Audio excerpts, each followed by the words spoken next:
gözlenen video geldi. Yani tabii ki de Standoff 2 videosu. Dostlar deməli size demiştim ama bir gün Sipariş videosu atanda demiştim. Akşam size Standoff 2 videosu atacağım ama işim sıkmıştı, ona göre atarmadım da dostlar. Ona göre bugün sizlere atacağım ve sizleri eğlendirmeye çalışacağım bu YouTube kanalda.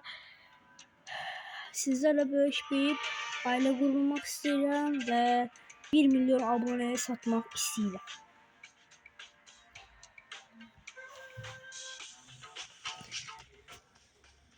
Dostlar aydım demiştim. Şimdi benim aydıma bakmak isterse burada saklayacağım, biraz benim aydıma bakın. Sonra arkadaşlar size atabilirsiniz. Aydı yok, orada ı'dı yazılıb. Oradan bakın benim adıma yani aydımı götürüp atarsınız. Arkadaşlar isteyin.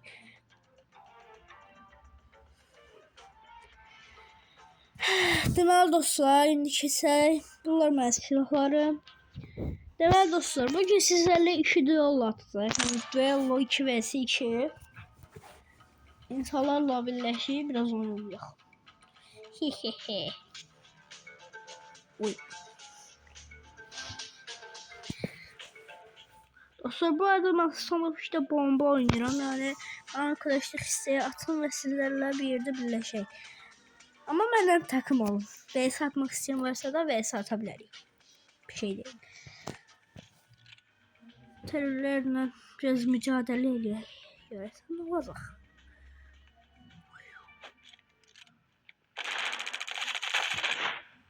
Gitti. Kardeşimiz orada. Uhu. Gitti. Yazık oldu adama.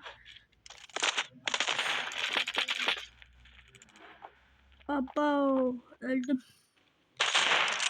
Dostlar benimki sattı. Gitti o birisi. Neyse öyle olsun. Sattıysa sattı. Niye? Neyse başka birisi geldi. Uydu. Ne de oydu. Öldüm ha.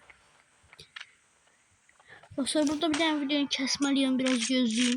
Hoppa dostlar geldim. O değişim çıkmış. Ne var solda? Of.